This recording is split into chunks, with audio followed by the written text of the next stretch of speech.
What's going on, Meat Mafia? Welcome back to another episode of the Meat Mafia podcast. Before we get rolling here today, we want to give a quick shout out to you, the listener. We are so thankful to have you on board with the Meat Mafia, and we cannot thank you enough for your endless support. Without you guys, we are nothing. So thank you so much for your comments, feedback, likes, subscribes, listens, everything. It means the world to us. With that being said, please go to your podcast medium's platform, give us a 5-star review. If it's not 5 stars, maybe don't give us a review. Subscribe, do the whole thing. We really appreciate that. And also, please go check out some of the links below. We have some great sponsors, and they are killing it in the world of food and providing great, high-quality food for people just like yourself. Quickly outlining our sponsors, we have Holy Cow Beef, Rick Ranches, Equip Foods, and the Carnivore Bar. These are all great products. If you want to learn more, go check out the links below. Without further ado, here's a word from our sponsors. Holy Cow Beef is a regenerative farm based out of Lubbock, Texas, with humanely raised grass-fed, grass-finished beef available for sale and shipment. Companies like ButcherBox source from outside of the US and Australia and don't specifically have the American Grass-Fed Association, or AGA, label, but Holy Cow does. They also sell chicken and pork in addition to their amazingly high-quality beef raised right here in Texas. Alden and Ann Warren have overcome their own health struggles, and they have inspired us by the way they live their lives and by the way they raise their animals. So go check them out in the link below, and they also accept Bitcoin, so all you Bitcoiners out there, go check out Holy Cow Beef. Also, if you're in Colorado, go check out Rick Ranches, a grass-fed, grass-finished regenerative farm servicing all over Colorado. He also accepts Bitcoin, so all you Bitcoiners out there, go hit up Rick Ranches and get your beef today. This episode of the podcast is brought to you by the Carnivore Bar. The Carnivore Bar is an animal-based, shelf-stable product with only 3 simple ingredients: beef, tallow, and salt. The bar is inspired by the ancient traditions of Native Americans who needed to create pemmican bars to preserve meat for long-distance travel. The Carnivore Bar is perfect for animal-based athletes or busy people looking to follow a low-carb diet. It's easy to throw in a bag and take with you anywhere you're going, whether it's a workout, hike, or even packing it for a snack at work. I throw them in my triathlon bag and take down a bar immediately after working out. They're a fantastic product, so go check them out and use our discount code in the link below. Danny Vega, welcome to the Meat Mafia podcast. It's a pleasure to have you. Thank you for having me, fellas. We almost didn't think it was going to happen. It was a month in the making, but I'm happy to be here. Dude, we're just going to save all the good stuff for the episode. And we were saying before, we had the opportunity to connect at KetoCon a little under 2 months ago, and you gave this awesome talk on just community, accountability, how that impacts your health, the role of diet, low carbohydrate performance. It was an awesome talk. And after hearing you speak, Harrison and I were just thinking he would be an awesome guest. So we're pumped to dig into it with you. So we appreciate you coming on, man. I'm honored, man. Thank you.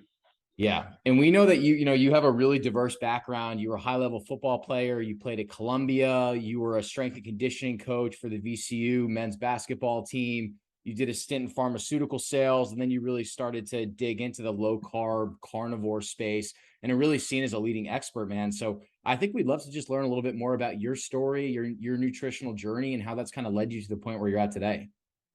Yeah, man. I've always been kind of obsessive with the nutrition side of things. As far as the performance side goes, that's been my main area of expertise. But like, it was interesting because in my studies in grad school and in everything that I did, it was like always kind of lacking on the nutrition side. And it was like there was always, even with back then, it's not the same as it is now. Now it's a little bit more nuanced, but it was the typical, eat lots of carbs. But even back then, I was like, my first coach that got me in the gym when I was like 14 was an ex-Marine, and he wrote me a diet, and it was like eggs, beef, potatoes, oatmeal, all that stuff. And I was eating real food, and my dad would wake up early and have my food ready for me, like when I woke up in the morning. High school was obsessive in the gym, and I ended up getting a key to the weight room so I could go train before school was open. And then, like, when I was in grad school, I promise you, I'd never heard anything about low carb diets. I definitely didn't hear anything about ketogenic diets. And but at the time I was obsessing about nutrition because I've always wanted to, see what edge I can get performance wise, look good. I'm not gonna lie, I always wanted to look good. And in 2003, I that's when I first stumbled upon Dr. John Berardi's stuff, Precision Nutrition, which they were really sensible with their approach, and I learned a lot from him. And then kind of nutrition over the years was just I was always conscious of it and all that, but I really didn't dig deeper until about 2011 when I first started learning about the paleo diet. And my wife got into paleo. My wife and I got into paleo, and then we learned about Weston A. Price, and we kind of did all of that with our kids. Like my wife, we weaned them both with their first foods that they both ever touched was soft boiled egg yolks and raw liver. And let me tell you, when you see these baby boys like sucking on liver, like licking their fingers because they love it so much, it's pretty intense. It's pretty insane to see like how natural it is. And and we always fed them, lots and lots of meat. We would give them some sweet potatoes and all that good stuff. But um, then I got into powerlifting, and 2013 to about 2017, I was powerlifting, and I competed at a high level. And I threw everything of paleo out the window, and I started to do like just if it fits your macros, and got a little sloppy for a while. And I brought it back. I started to go back to kind of my paleo roots. And it wasn't until I had an injury in 2015 that wasn't diagnosed until 2016 that had me pull out of a meet, that I was like, man, I need to lose some weight. I need to really get a hold of my diet. And I did like a cut. My buddy who helped me with it was a bodybuilder, and it was a typical bodybuilding cut, higher carb, low fat, had me down to like 50 grams of fat at the end of the cut. And I always tell everybody I was really lean and I was really miserable. And we kept having these cheat weekends, and it got to the point where it's like, man, we can't keep doing this because my wife has done everything that I've ever done. We kind of do it together, which is awesome. And I had a buddy who Trevor kept on telling me, like in the gym, he's like, you should try this keto diet. And I was like, what are you talking about, man? That's ridiculous. What do you mean no carbs? And finally, when I pulled out of my meat and I was already like really lean, I was like, I don't have anything to lose. I'm already where I need to be. And I started to eat this ketogenic diet. My carbs were already low, so I had to just drop them a little bit more. But I think what made the biggest difference was increasing my fat. And it was literally within 3 to 4 days, I felt like a different person. My joints felt different. I felt more energy. My brain was more on point. My hunger signals were on point. And I'll just say that another interesting little thing when I first started it was over the period of a month, I had to raise my calories like by 1,000 just to stop the hemorrhaging. I was like, I kept on shredding, getting more shredded. I was like, holy crap, I'm good. And then I learned about carnivore. That was interesting because I was one of the I was an early adopter with carnivore. Brian, my co-host on the Ketogenic Athlete, had oh my gosh, I can't believe I'm forgetting her name now. One of the leading carnivore women, Amber O'Hearn.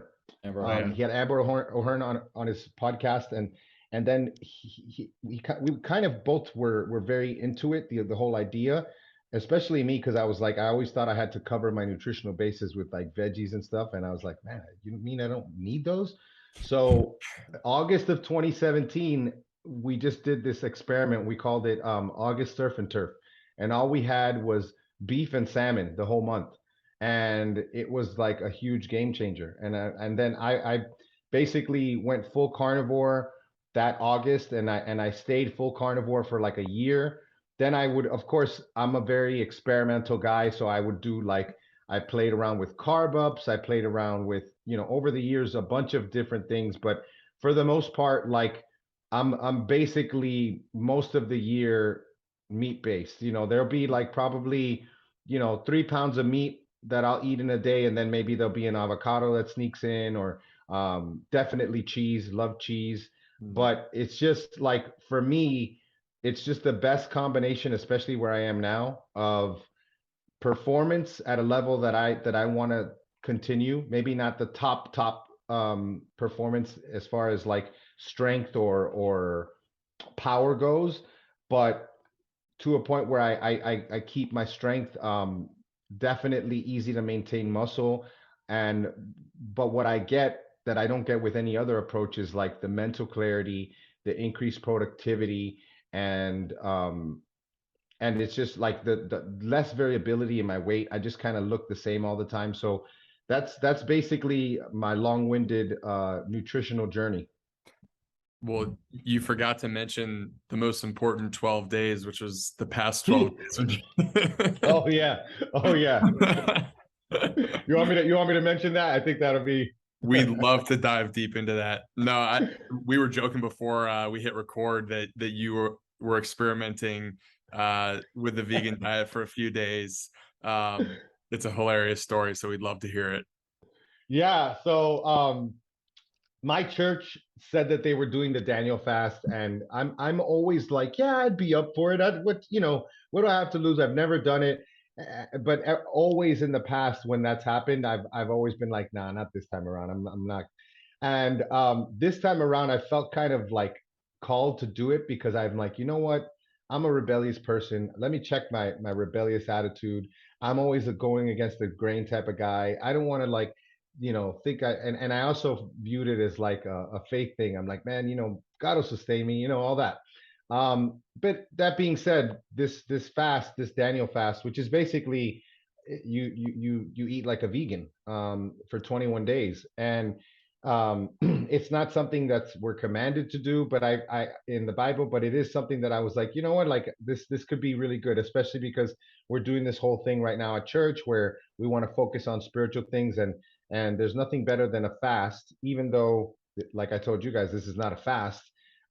Anything that's a fast that has you eating is not a fast, but whatever.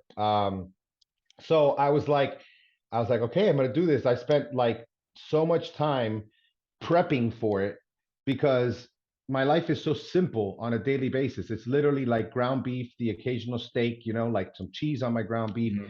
And it was just so much more complicated because I'm like, I want to not have grains, or yeah, basically not have grains, which I didn't, but like I couldn't stay away from legumes, which was how I was going to try to get protein. I had to like take lots of vegan protein shakes, which put it to you this way. Well, I'm not going to blow up her spot, but I lasted 12 days, right? By day 4, I was miserable. I basically was eating like the macro ratios of like the type of rat chow that you give to rats to fatten them up. It was like maybe like 14% protein, like 30% carbs, and the rest fat, and hungry all the time, tired, especially in the afternoons. Um, what else? My definitely lost my brain, kind of my focus, and gassy, bloated. And actually, I didn't mention this to you guys, but after like 4 days, I started to get back pain. I was like, dude, I was like, my back hurts. I'm like, this is a joke from one of these guys, this funny guy that does the whole Hot Pockets thing. He was talking about how bad the food was, that he's like, my back hurts. I'm like, this, I've become a joke.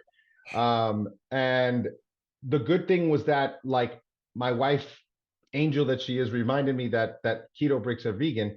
And so I brought those in for like day 5 to day 12, and I was having like 2.5 bricks a day to supplement, what I was eating. So I was getting an extra 2,500 calories in keto brick, which was fun. But it was like there was nothing savory, and if I did have savory, it was like hummus with cucumbers and like lots of pickles and olives and really low protein foods.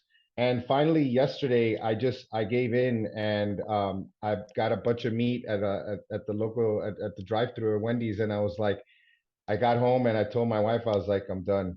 And I kind of don't regret it, you know, like I feel so much better now and I'm like, okay, life is back to normal. But that was my last 12 days. Yeah. Well, it's a good story. It's a great story. And one of the things we talk a lot about on here, and I know you talk about this too, is how the self-experimentation, man, and the willingness to tinker and iterate is so important. And I think particularly like in the keto carnivore community, it's easy to just get married to this particular way of eating because it is convenient and you feel so good. But the fact that you were kind of forced through this fast to get out of your comfort zone and try this like plant-based style of eating, now you definitively know, hey, when I take these foods away and try and eat lentils and beans and vegan protein powders, my energy doesn't feel good, my digestion's off, and you don't feel like you're operating at the best level. So I think it's great that you did that, and more people should try and do that too. Yeah, I mean, like it's kind of like with any idea that you have, it your confidence in your position will never be as strong as it would be if unless you're able to entertain the other idea. And in this case, like something nutritional, you can't fully entertain it unless you try it. Totally. You know, I know all the things that a vegan will tell me. Oh, you're just detoxing, or you know, what did you expect? You switch from an all meat diet, it's going to be different. But I'm like, if it ain't broke, don't fix it. I do think like I like variety. You know, I definitely go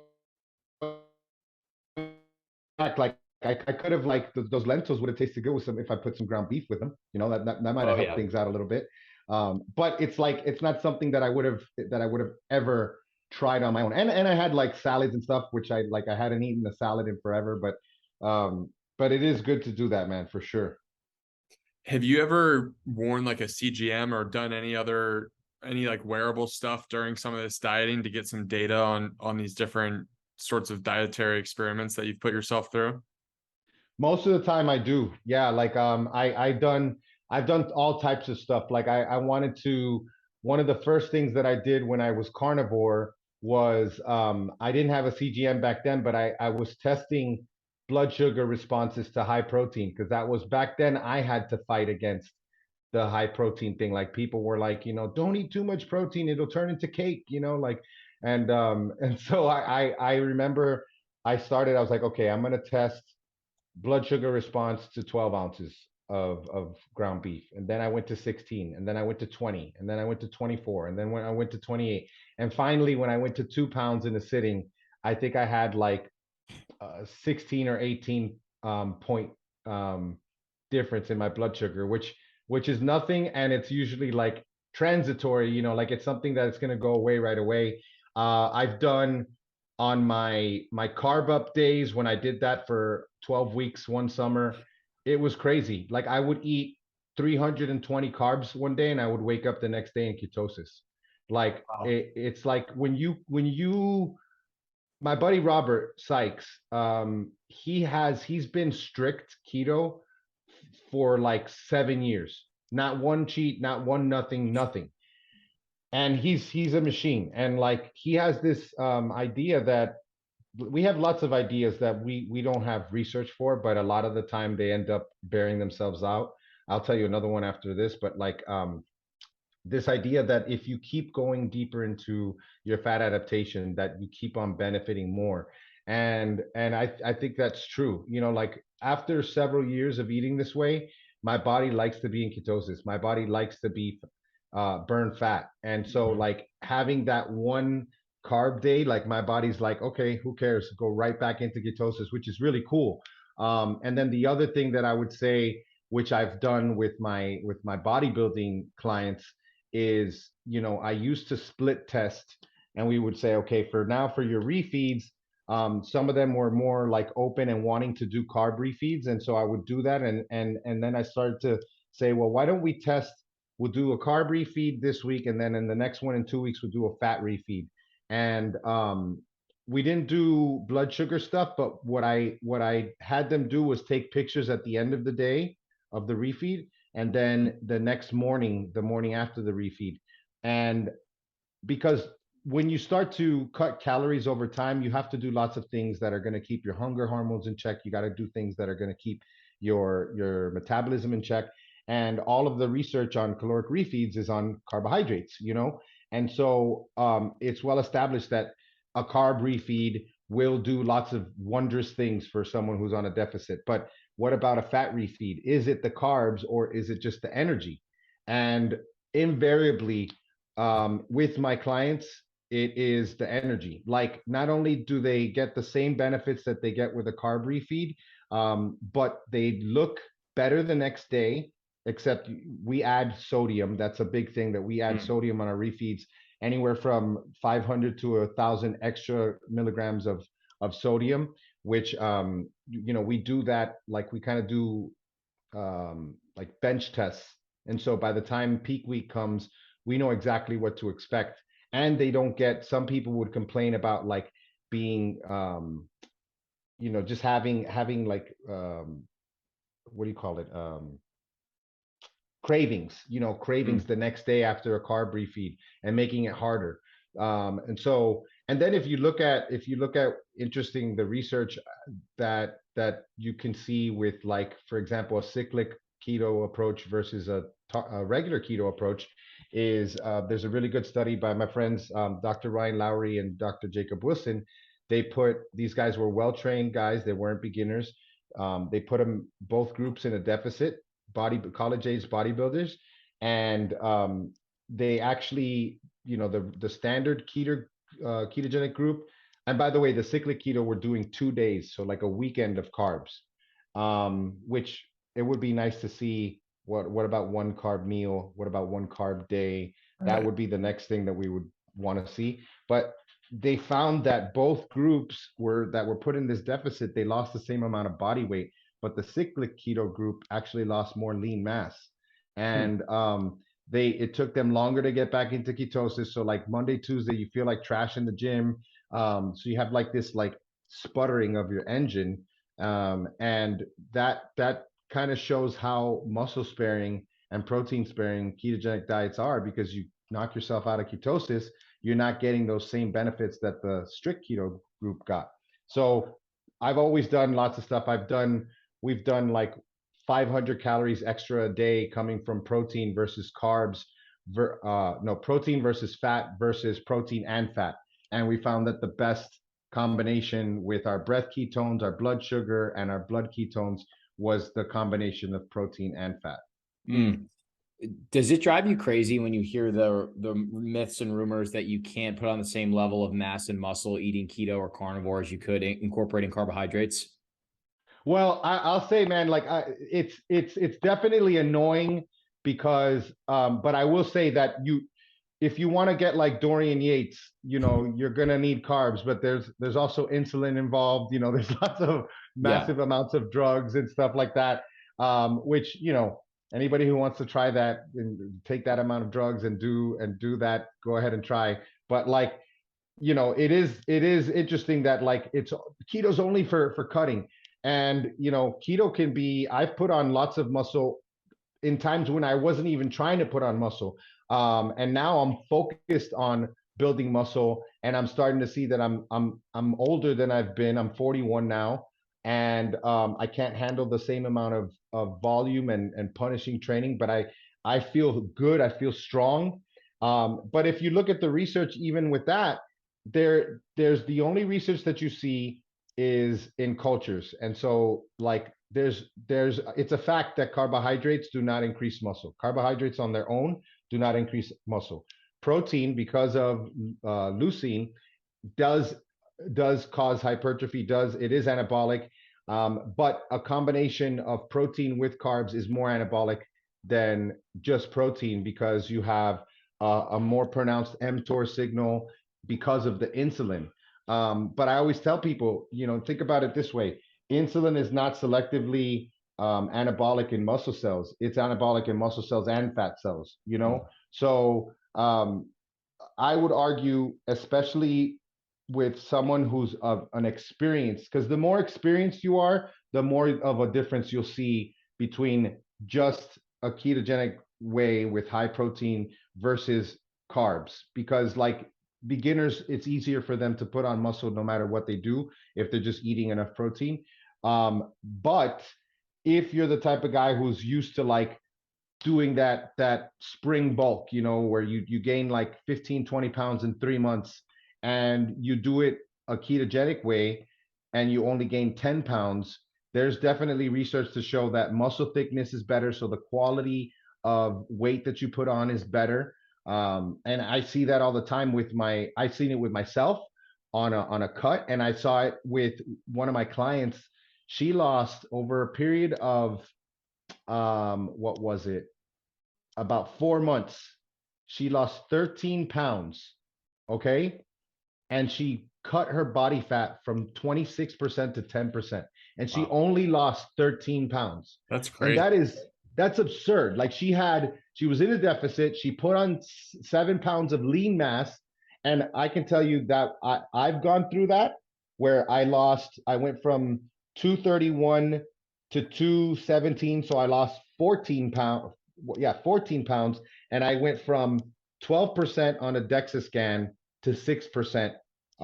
And I also gained like 6 pounds of lean mass, which would have been probably like I gained a pound of muscle, of actual skeletal muscle, in a period of 4 or 5 months in a deficit. That's absurd. Wow. That's so, yeah, I just like, look, if you want to be a massive pro bodybuilder, there's going to be a way to do things. The only support that you're going to get at a high level, like with the top coaches, is going to only be with carbs. But you everything else. Like I can tell you that I did have more energy when I was doing my carb up research, like my personal experiments. But over a period of 12 weeks, my inflammation went up like a little bit every week, to the point where like it was one of my shoulders. Every week it was like nagging me. And then it got to the point where it didn't matter if I had more strength, I hurt more. What happens? How hard is it to do? Like for me, it's super easy to be in a deficit on a ketogenic approach, and my clients as well. It's much more painful to do it with an approach that lowers fat and has more carbs. So I just think with my audience now, that has kind of like, it's kind of in my age range, where it's like 35 to let's say 65. I would say that the percentage of people that would benefit from a higher carb approach is minimal. Like they're going to just feel so much better. They're going to perform better if they're like an entrepreneur, or an executive level person, where they're on point all day. They don't exactly have time to eat 4 or 5 meals a day. They can just get a big breakfast, train, get like either a big dinner or maybe like a light lunch and a big dinner, and they're going to look great. Their hormones are going to thank them. They're going to have less inflammation overall. So yeah, but it does, it used to be that people were like, well, yeah, you could put on muscle with keto. Look at Danny Vega. And I was like, well, that's not enough. We need more than that. We need to have, we need to show, well, why is that? Why is it that I have been able to keep my muscle? And that's something that I've explored over the years, which is like, you have to match your training to your diet. You definitely want to keep your rest periods longer. You want to focus on like a myofibrillar type of hypertrophy versus sarcoplasmic, which is just like myofibrillar. You want to train heavier. You want to live in that 6 to 8 rep range, and you want to dip your toes into that, like, that higher rep range with lower rest periods for a short period of time, versus a bodybuilder, which is living in that sarcoplasmic type of hypertrophy, which, to be honest, I prefer myofibrillar anyways, because that type of hypertrophy, that type of training, if you look over time, your strength curve is much more in line with your hypertrophy. Whereas if you're sarcoplasmic, you'll get strength to a point, but then you'll plateau in strength and you'll continue to get bigger. So it's that whole like Ferrari with the Volvo, or Volkswagen engine. But that being said, there's also something to be said about like not training too heavy, even though there's a sweet spot where you get the benefits to your bones and your connective tissue, versus like training too heavy and now you're a beat up old man, when you're older. So the health and fitness industry is notorious for all sorts of misconceptions. what are some that rub you the wrong way that you've come across over your decades focusing on nutrition and health? Like I feel like they've all been debunked by now, and I'm really happy. Like one of the ones that I see a lot more, and I know this just because I speak to people in the bodybuilding industry who may not follow keto, but the whole like complete phobia of fat, that was a big deal. Like eating nutritionally devoid diets, like just focusing on like tilapia and brown rice and broccoli and chicken breasts, where it's just, yeah, you're getting the amino acids, you're getting the macros, but are you getting the micros? um you got to get out of here. I got my sons playing hide and go seek in the, you got to get out of here, you cannot be in here, go out here. I can't believe this. Sorry, guys. So he's just like, he doesn't know that I'm on a podcast. So he's hyped up on too much beef liver, right? Yeah. Okay, you got to get out of here, bro. Get out. Freaking he's my little hemorrhoid. I love him. Close the door, Dean. Dean, close the door. He's the only person with the guts to mess with Danny Vega. Yeah, he really is. Not even his older brother has the guts to do that, dude. So fat. I see people eating more red meat, which is awesome, and they're definitely benefiting from it.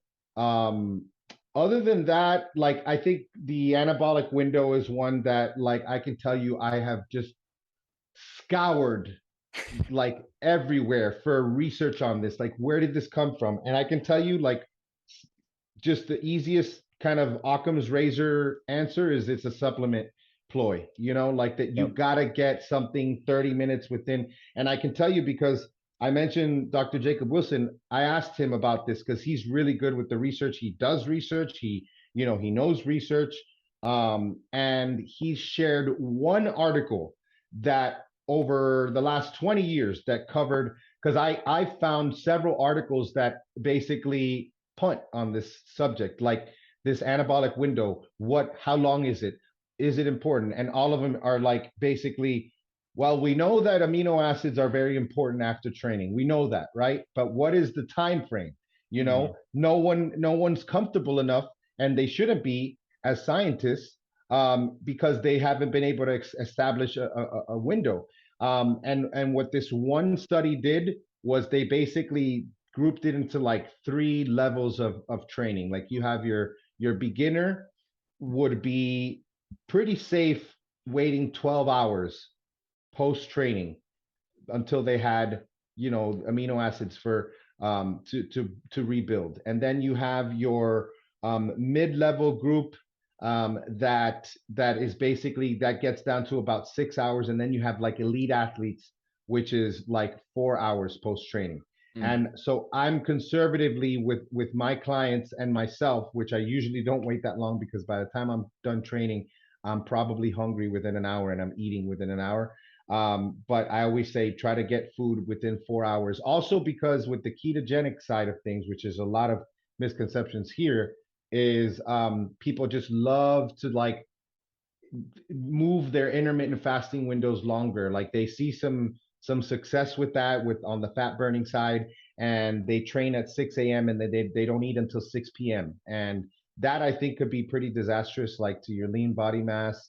And so I tell them, look, move your fast window earlier. Like if you really want to do that, you want to fast 20 hours, then if you're training at 7, eat your first meal at like, no later than 11.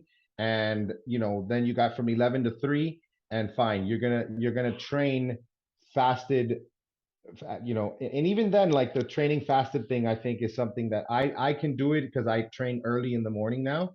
But if I didn't, I would, and I'm actually going into this 12-week thing that I told you guys, where I'm going to be waking up and about like an hour and a half worth later, after waking up, having some UCAN super starch before training.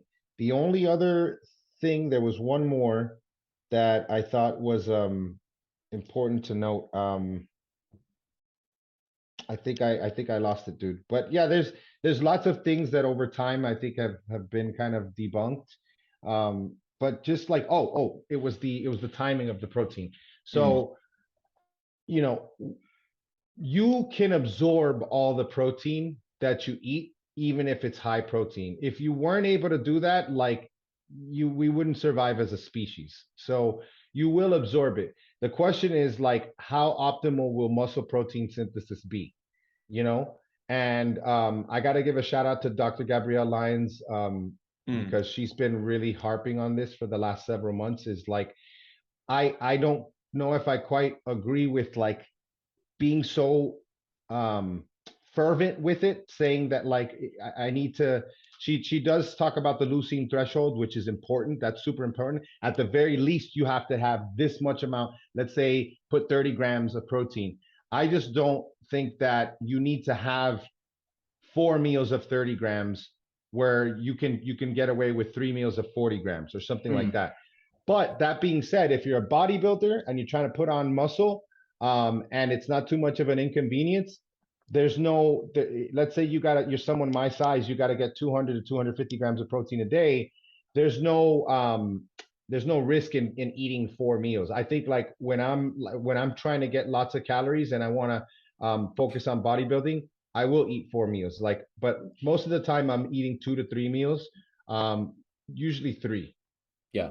Are you big at trying to just make sure that you're cooking as many meals as you possibly can? Oh yeah, man. Yeah. We don't eat out. Like, Yeah. I'm super stubborn. Like, I go to a place and like they're charging me $60 for a 20-ounce steak. I'm like, dude, I can make four of these at home. Like, Mhm.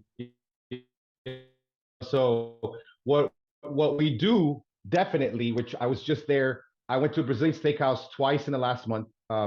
I went on date night like 2 weeks ago. I'm like the mayor at my Brazilian steakhouse. Yeah. Like I go in there, they make the chicken hearts for me. They bring me my lamb. They love me, and we have friends in town that we're taking them there tomorrow. So the Brazilian steakhouse, I do that because like I'll pay $45 and I'll make them lose money because I'm gonna eat Yes. everything. But for the most part, dude, like it's literally every day. Like I said, it's I cook my ground beef. I know what I'm seasoning it with. Like I cook my steaks, and it's really not complicated. I don't have to do food prep. Like my food prep is taking the meat out to defrost. Yeah. Awesome. What about like sourcing your meals? Do you go directly to a farm, grocery store? I mean, you're feeding a family, so I'm sure that's a challenging endeavor. But I love what does this it look like question. for you? I love this question, especially because you got a lot of people on budgets, and I always tell people, I don't know where I heard it, but I totally agree with it. As far as what I tell people to do is eat the meat you can afford and that you love to eat. You don't have to eat liver if you don't want to eat liver. Do some optimal carnivore, right? Right, guys? Yep. Oh yeah. Or if you do, I could put the liver into grind it into burgers like I do. But for the most part, like if you're talking from a health standpoint, what what are we focusing on with health? Is it the omega-3 content? If it's the omega-3 content, there's no difference. And the reason why is like ground beef in general is going to be like less than 10% polyunsaturated fats, right? So if you have a 30% increase in omega-3s from a grass finished steer, um, that's only 30% higher of 9% of the meat.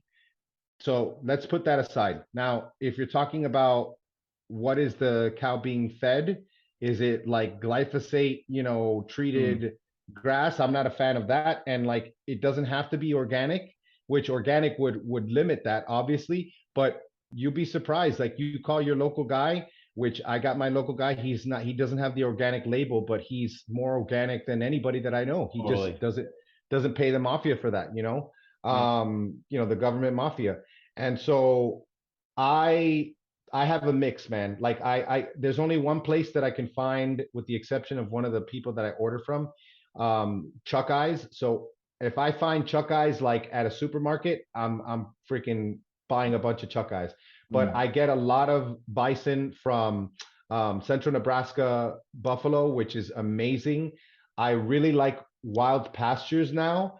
And Wild Pastures, the reason why I like them and we're going to start promoting them is that they're grass finished, but because of their structure, they basically let's say you're in the southeast region. They have the ranchers that they're working with are all in that region. So they save a ton of money on shipping. And so it's actually grass finished beef that you can afford.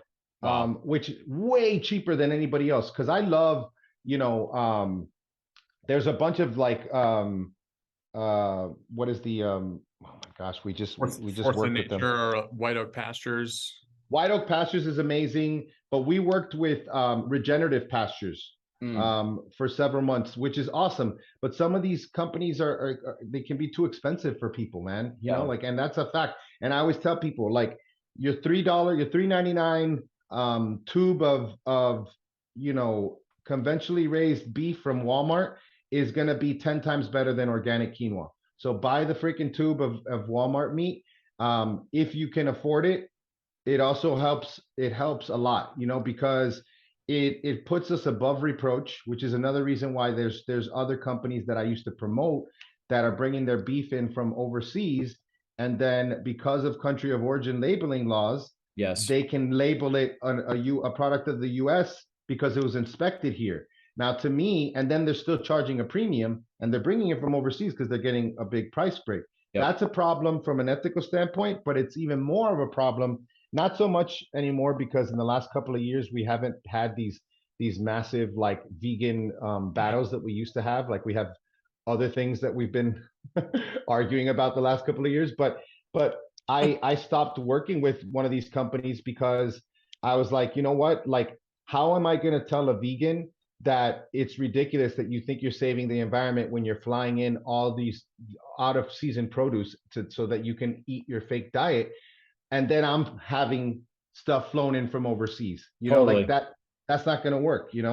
Yeah, there are a couple big meat delivery services where we know for a fact that they're getting their shit from Argentina, Mexico, Brazil. And like you said, because of the Cool Act, they can just say that it's US raised beef. That's something Whole Foods does too. One of our good buddies, Jason Rick, is a regenerative rancher out of Colorado. And he said that his buddy at one point was Whole Foods' biggest grass-fed, grass-finished rancher. And within like 2 months of the Cool Act being released in the US, they had called the guy up and said, hey, we found another rancher overseas that's like a 50% discount compared to the meat that you have. So, if you can't lower your price, then we can't work with you. So the guy obviously like politely told him to go F themselves. But like to your point, though, it's important to, support the systems that you believe in. But at the same time, if you could only afford the $3.99 ground beef from Walmart, it's probably getting touched by a big packer, but it's still so much better for you than the shit that's in the inner aisle of the grocery store. So we totally agree. Yeah, man. So you mentioned the chuck eyes, a lot of ground beef. Do you like bone broth or anything else like that for gut health or anything like that? Absolutely. I don't even know if I do it for gut health. I freaking like, my favorite thing is to get like several pounds, 5 to 10 pounds of canoe bones, roast them, eat all of the marrow that my kids let me eat because I have to fight my kids off of the marrow, and then throw that into a broth. And we've had periods of time when we got broths going for weeks, like just keep on drawing from it. You can usually, with some good bones, you can usually get like 3 decent kind of batches of broth that are high in gelatin and collagen, and I absolutely love that. Like, actually, my favorite thing on Friday that you guys saw me snacking on before we came on is like, I didn't do we didn't make a broth this time, but we just take beef stock, and I take like 6 pounds of stew meat, and I brown it for, I just saute it and sear it, for like 2-3 minutes aside, and then I just put it in the big stock pot, and just with some onions and garlic and salt and pepper, and have a big bowl of basically a stew, a beef stew, which is just, you have it today, you have it tomorrow, and it's delicious, dude. Like, that's one of our favorite things to do on Fridays. Oh, you're speaking my language. I love the Dutch oven is the best way to cook. Oh, like, dude, yes, yeah. Just throw it in, and you have meals. That's what it's in. Yeah. Except it's in I usually, the Dutch oven is something smaller, but this one is like, it's like this big. It's massive. Like I can put like way more, and I don't have to worry about it like when I'm like bubbling over, because it's so much bigger. So yeah, but absolutely love the Dutch oven. Um, are you big into vegetables at all, or do you basically just stick to mostly meat at this point? The only time that I'll eat a vegetable is if I like it. And I'm just cracking up because Anthony Chaffee was staying at my hotel, and we would just hang out at the bar like at night. And one of the nights I was telling him that like I had just done 3 months of strict carnivore, and I took like 100 people through this like free challenge that I did. And it was like the first month it was like, meat and dairy. The second month it was like we cut out the dairy, and then the third month we cut out the coffee. So it was just beef. And I was like, but I want to go back to keto, because I just love my freaking cabbage my sauteed cabbage that I make, because I love cabbage, because I make it with like Asian, like I put like everything but the bagel seasoning and coconut aminos. And he's like, oh yeah, the cabbage. It's just the cabbage calling you back. Go back to the cabbage. And it's true. Like it's like what's this guy's obsession with cabbage? But I really do. I love cabbage. I can't stand broccoli. But like it's like if it's one of those rare occasions that I'm eating out and I feel terrible already about spending $60 on my steak, and the steak comes with broccolini or something, I'm gonna eat the broccolini. But like as far as like I have, and this goes for my children too, like I have completely liberated myself from the misconception,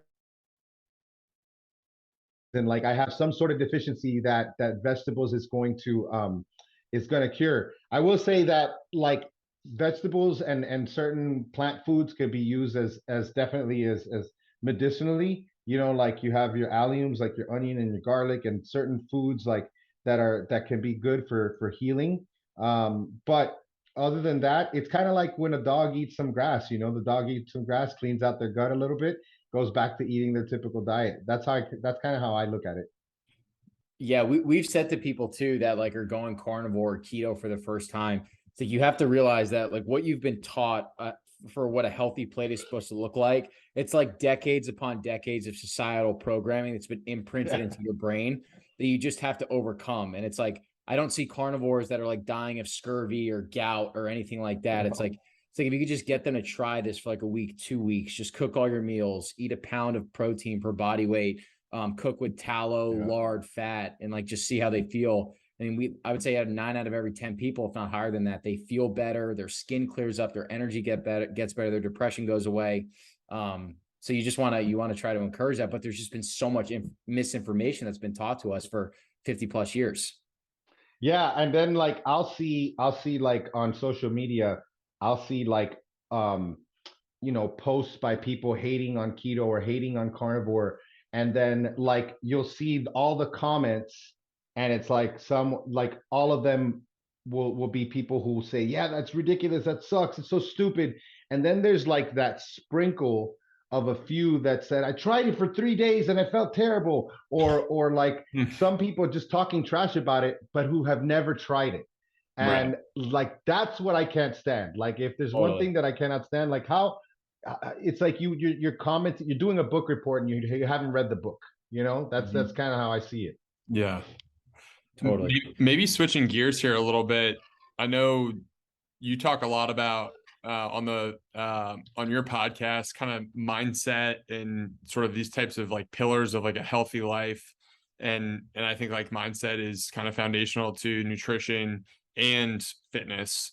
So could you walk us through kind of how you've built your mindset over the years to becoming a strong person and someone who's really just a strong, healthy individual? Yeah, man. Gosh, it's been such a crazy journey. Like I'll say that there's so many times when I've thought that I figured it out, and I'll just have anybody who thinks that they got the mindset thing figured out be very wary, because that's usually what got me into trouble, where like I had a blind spot or my pride took over. But as far as mindset goes, there's two simple things that I think everybody should really start to practice and figure out how to do. Number one is delay gratification, That is 100% something that everyone needs to be able to do. And number two is learn how to keep your word to yourself, and be honest with yourself, which is related.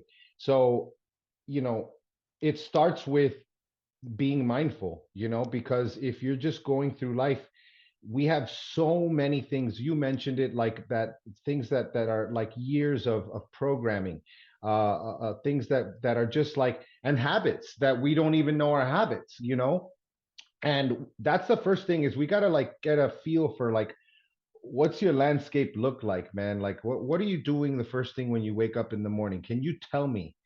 And if you can't concretely tell me, that means there's no intention there, which means it's changing all the time. Or it's like you kind of know what you do. You wake up every morning and you look at your phone, or things like that, or you do the same thing at night. And usually, a lot of the time, of what people are trying to calm down with is things that are completely against calming down and relaxing. So, how do you first of all, how do you delay gratification? You have to train it like anything else. Anybody who's disciplined, I always say this, they were never born disciplined. You're just not born that way. There's no one, it's kind of like saying like, oh, someone is righteous. Your righteousness is not something that you are. It's like, oh, Johnny's so righteous. He was just born a righteous. That's not how that works. All of this stuff is practiced. So, start with saying, whether it be alcohol, sweets, porn just freaking stop right away. You need to get rid of that right away. But like, there's no weaning off of that. But like, food is something that it has to be in your life. You can't abstain from food. And so, like, start with saying, you know what, I'm gonna eat for 6.5 days a week. I'm going to follow this plan, and I'm going to define what this plan looks like. The plan doesn't have to be a set of macros and an exact set of foods, but some non-negotiables, like I'm not going to eat bread, I'm not going to eat seed oils, I'm not going to have food dyes. And it turns out that happens to be just eating real food, because most of the packaged crap is going to have grains, seed oils, and food dyes. And then, like, saying to yourself, you know what, I'm going to give myself Friday night is my indulgence meal, and I'm going to indulge in a meal, and learning how to delay gratification, and then being like, over time, what you'll probably see, especially if you have a big goal, is that the payoff of that one indulgence meal is not what you thought it was going to be. And a lot of it is this weird thing that we have in our head. It's kind of like, like you pick up that bag of Oreos and you get the dopamine from getting it, the hunting of the Oreos in the aisle, but then you get the Oreos, and then, especially if you're cleaning yourself up, you're gonna feel like crap. So that's the first thing. Now, the same thing goes with keeping your word to yourself. I learned this from Tom Shea. One of the easiest ways to learn your internal dialogue, like what you tell yourself when things are not easy, and learn more about yourself, is do something like this 3-week challenge, that it's the 5-10-15 challenge. Basically, the first week, you're going to wake up, first thing you do in the morning. It's got to be first thing you do in the morning and last thing before you go to bed. It's not, after breakfast or after dinner. It's got to be first and last, because it's literally the first thing you do. And I tell people, I've had people do this. I think, Brett, I think I mentioned this in the You talk that I did. did. You did. Yeah. So, like, you can just put like a sign right by your nightstand, do your 5 push-ups, 5 squats, and 5 sit-ups. And that'll be the first thing you see when you get out of bed, you get it done. And that'll be the last thing you see before you go to bed, you get it done. It goes to 10, 10, 10 the next second week, and it goes to 15, 15, 15, which is literally just, you're doing 30 at the end of the last week. You're doing 30 push-ups, 30 squats, and 30 sit-ups per day. It's nothing crazy, right? It is impossible to do.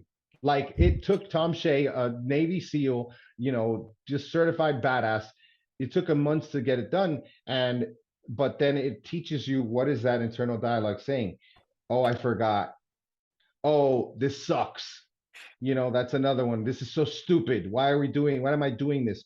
Or the last one is, of course, like, the weather, like I was gonna do it, but my dog ate my homework, there was a Totally. cloud in the sky, I pulled my, you know, I don't know, I pulled my jaw muscle, whatever. Like, so you have to do those things, and then you always have to seek areas in your life where there's a little bit of give, and Hmm. apply some extra pressure, and if Yes. you're just living mindfully and just saying, okay, you know what, man, like I'm really good with my morning routine, but my evening routine could use some work, and Yeah. just habit stack, and the only other thing is, like, you notice everything that I said has not been read 500 books. It's Oh, it's because there's people that are just stuck, and I've been that guy. That's another thing. I've been that guy. Like, oh my gosh, this is so good. This is so good. It's way too much. It's way too much. It's way too complicated. Freaking keep it simple, and stay in action. Action increases your confidence. Action, and shut up. That's one that, like I had to learn. Like, I have my current thing on my phone is it's a Lao Tzu quote: "Silence is a source of great strength." Like, just shut up. You don't have to tell everybody. You don't have to, announce everything that you do. You don't have to tell anybody. Just do it. yes. And that's where I'm at now. But it's a lifelong pursuit. But I can tell you guys, like, it is freaking. I get goosebumps. It's so worth it. It's so Hmm. worth it, because, like, if you are focused on growth, you're humble enough to know that you're not where you need to be, but you're confident enough to know that you're capable, fully capable of getting what needs to be done, getting it done. Yeah. And being willing to keep going back and grow. I know something that you talked about that we had connected over was how you would use the 75 hard challenge as a way to get out of just I think it was like a mental rut that Oh you were in, the way yeah. that you described it. And I connected with that because I was in a mental rut in 2020, and that I did 75 hard as well. And that broke me out of it. So, dude, I think we'd love to learn a little bit more about what the 75 hard challenge is and why was it so impactful for you at that point in your life? Oh, dude. I don't know what my wife was just doing. She was like in this like crouch asking me what I'm doing. I told her I had a podcast, but Yeah. it was just funny to watch. So, dude, I went through a depression for the first time ever. And like I was able to. It probably started in August of 2020, and I know I can pinpoint what the big parts of that were. Like, I spent a year trying to build this business of like fitness themed retreats. We had like 100 people go to Tulum, Mexico during the middle of a pandemic, and I started to see what was coming down the pike. Like, and this was before even like this required shot thing was happening. Like, this was Hmm. literally just, I'm gonna have to tell people that to travel, they're gonna need to get tested, and I'm not cool with that. I'm not gonna sell that. So I had to fold that up, and that kind of like contributed a lot, because it was like, man, I just wasted a year of my time working so hard on this. But I basically can pinpoint it to starting at about August, and I noticed in December. And then in December, when I noticed, I was like, huh, I'm depressed. Okay, awesome. Now what do I do? Because I realized I that doesn't change anything. I still don't want to wake up. I still was not like, I used to wake up at 4:30. I was either waking up at 6:30, like kind of, which is when I wake up, or just whenever I want, and not planning my days, not doing all. I'm like, why am I not doing all the things that I used to do, and then doing all these things that I never used to do? And one of the things, it started off with, I said, you know what? I'm turning 40 this year. I'm gonna walk 40 miles. And so Mm. I walked 40 miles for my 40th birthday. And it was not this crazy thing. It was just it was 40 miles in a day, but I got it done. And I was like, man, that's awesome. I got that done. I did 40 miles in a day. It was walking, but it took me 12 hours, but I did it.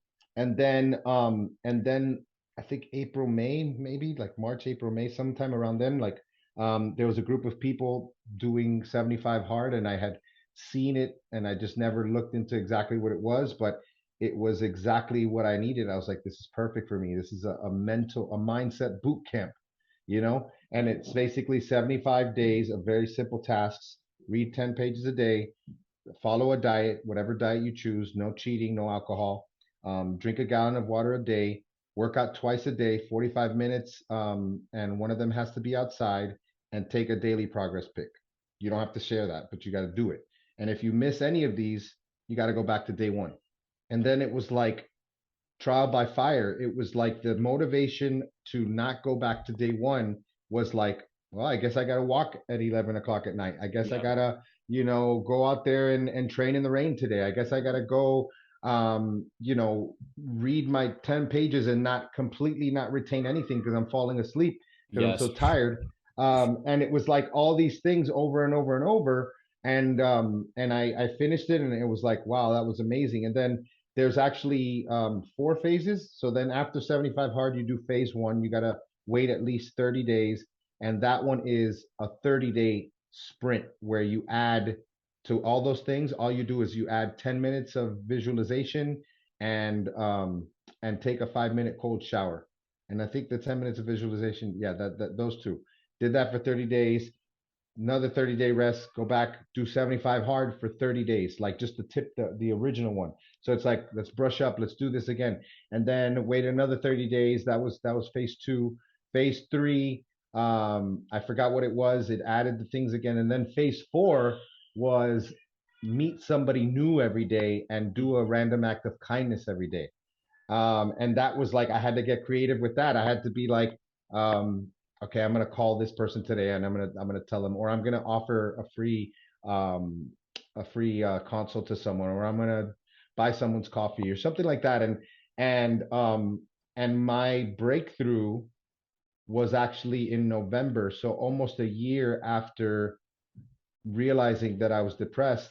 But if you look back, it wasn't an overnight thing. It was like it was all these things that I did along the way and all these areas that I still, even after I was like, okay, I'm myself again, but I'm not where I need to be with my work side of life. Like I need to work on my marriage a little bit. Like I haven't been the husband that I should be. So the 75 hard, I recommend it to anybody, man. Honestly, it is, it could be I've had clients who, beat alcoholism in 75 hard, like there's a lot of things that can come out of something like that. Wow. Yeah. It's a powerful proposition and ethos of getting yourself out of these like mental stagnations through action. And it doesn't even need to be all these Action. Yep. groundbreaking things. It's just go act. Yeah. How important was your faith through all of that, those Oh, yeah. challenging times of getting through that depression? Because I imagine you saw some dark days there. Yeah, man. I mean, like I did a lot like there as well. It was like I'm gonna serve, I'm gonna do this, I'm gonna do that. And that breakthrough was actually a spiritual thing. It was like it was actually November 3rd of last year that I made this really stupid mistake and I was like, man, this is so dumb. Like how did I not see this is affecting the way I do everything? And it was basically dedicating my life to God. And that ever since then, man, it's like it's a whole different form of peace that I have that, like the Bible says, it surpasses all understanding. It really religion is a terrible thing, like it basically causes you to think that you got it figured out and your fellow man doesn't. It causes you to be prideful. It causes you to not have like a real true deep relationship with our creator. It doesn't have you focusing on what pleases him. What does the Bible say pleases him? What is it that, how should I react and interact with people? But when you actually focus on that, which is like it's lesson one in anything you do in life. Like I want to be a really good salesman. Well, maybe I should find out what my customers need, right? Like instead of just putting out a product that I don't know, well, this they're Yes. gonna love this. How do you know they're gonna love it? Same thing when it comes to the spiritual life, like is really I started to and a big part of that was in October, um about a month before that happened. I started reading the Bible. I said to myself, I'm going to pick up the Bible and read it cover to cover. And I read my Bible from October to March. I finished it. And today, actually, I finished it a second time. Wow. So from October to last year to what, September 9th this year, I've read the Bible twice. I've read two different translations. And like, if anybody, especially if you call yourself a Christian, like I'll get off my soapbox in a minute, but I just got to say, like, we we go through these motions of religion, right?